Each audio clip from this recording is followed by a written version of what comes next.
Hi, welcome to our 50th ICA prize money tournament game analysis topic here. So here I have selected one of the good game which is played between Nirvaan and Shamith. Here Shamith is playing from black side and Nirvaan from white side. So both of them played really well in this game actually. So let's see what was happened in this game. Nirvaan started the game with E3. So usually, in King's Pawn opening, most maximum player played e4, not e3. E3 is not mistake move. I cannot say it is mistake move, but it is unusual opening. Very less time it can be played here actually. So here this when you will play e3, you will start this opening. Then it is called Vant Cruise opening. It is unusual opening. You can play no problem.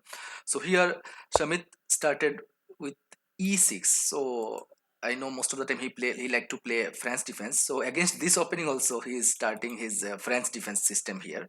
So against this one actually the most common line is an f6 and then e6, this kind of system d5, or you can go for some other lines here. So okay, e6 and then an f3, d5. Black is immediately controlling the center. It is equal. Now d4, here c5. Now we can see that it is going to be little bit converted into the Queen's Gambit system. If white play this kind of move here, then it will be little bit like Queen's Gambit system here, decline or accepted here. But white was going for d takes c5 here, black bishop takes c5. So here black immediately developed the bishop here. Then n c6. Actually better move was to play c4.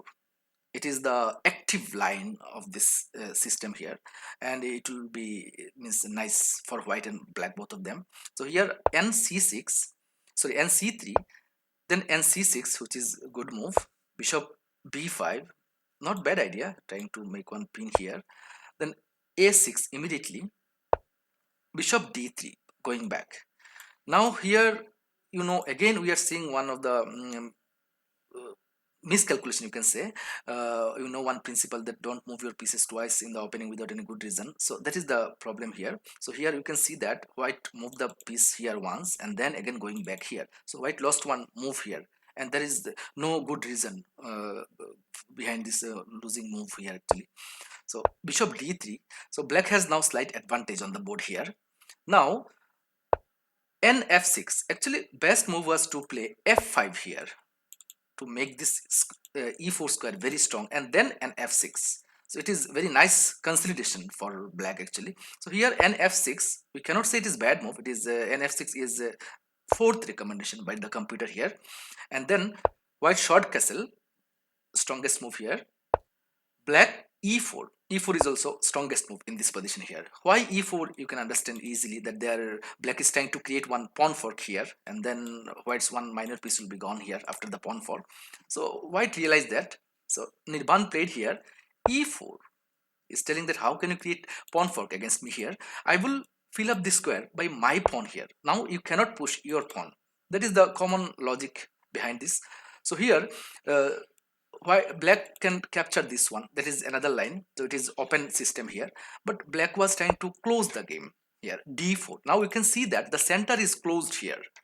Now it is going to become close game actually. Most of the time I have seen that when the center is getting close, so then the game is becoming close here. So that is the system here. So if you want to play a close game, then you need some good positional sense actually. Close games are not easy to play. So after d4, n e2, just going back and trying to maneuver the knight here, I think. So these are the pattern. So bishop g4. Now black is saying that I will capture your knight and then I will make double pawn. Your king side will be very weak here. So white replied n g3. How can you capture my knight for, then I can capture with my queen. There is no double pawn here. So n g3 is actually fast recommendation. Now short castle, very good idea. h3. So trying to deflect the bishop from here, as it is creating pin here for white here actually.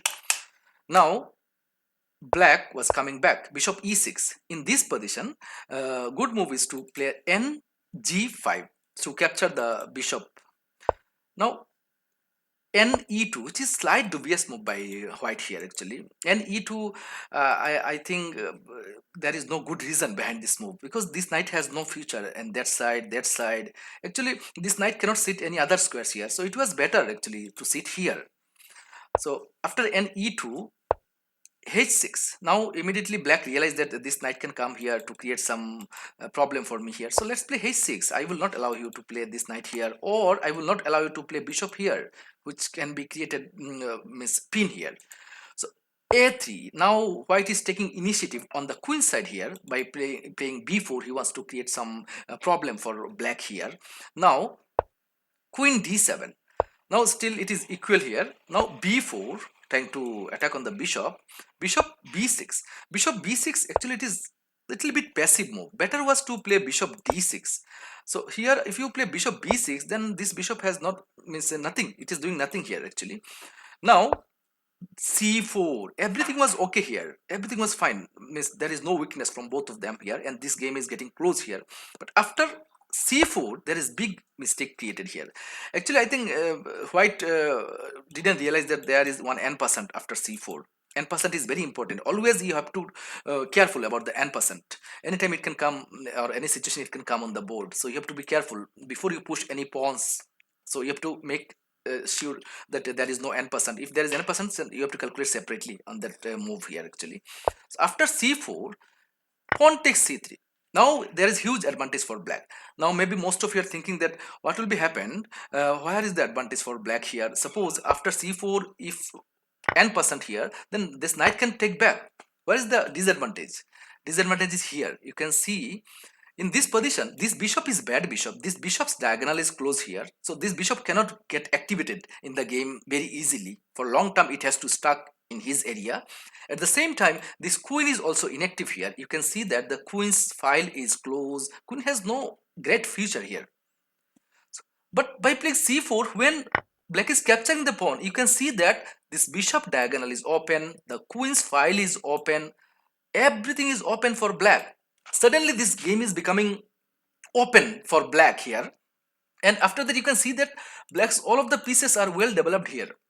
But look at white's pieces, it will take some time to develop. For that reason it is good advantage for black. Now bishop d4, actually bishop d4 is mistake move here actually. In this diagonal, this bishop is very important.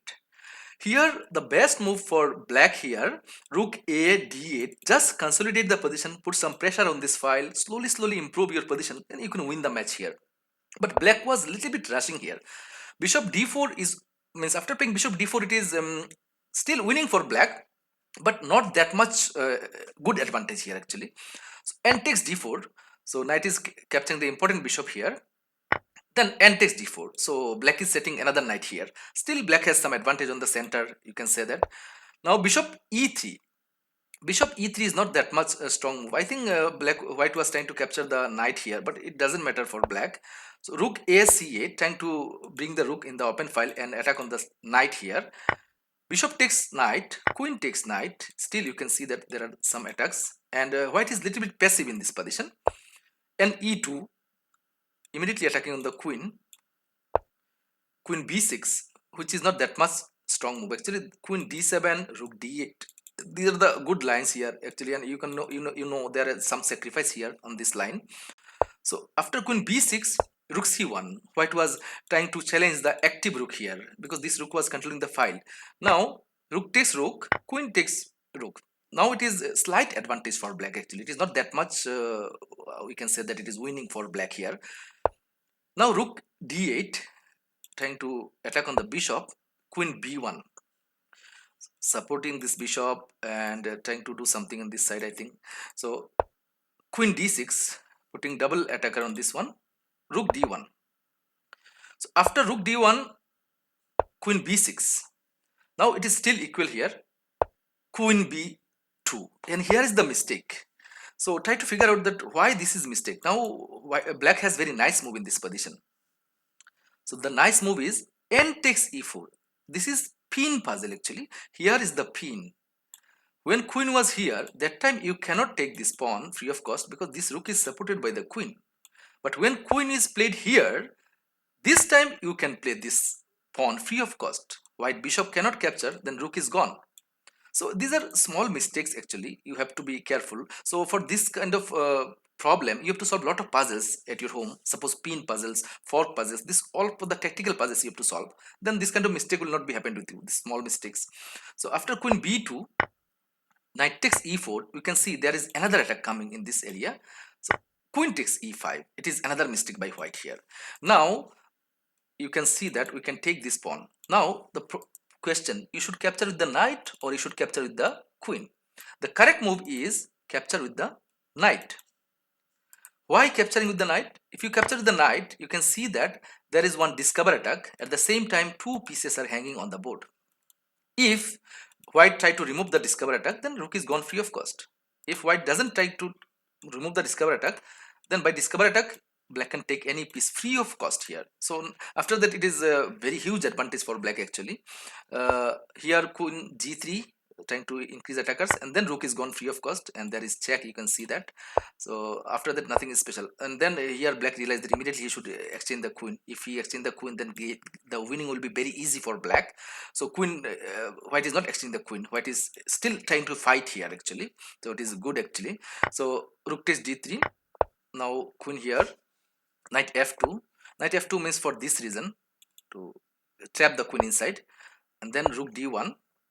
Now here, and rook h1 checkmate. Okay, but okay, it is okay. It is actually completely new opening for both of them, and I don't think both of them are well prepared in this opening. Or maybe in the starting position, maybe it was misclick by Nirvaan. I didn't see that he is playing this opening in any tournament.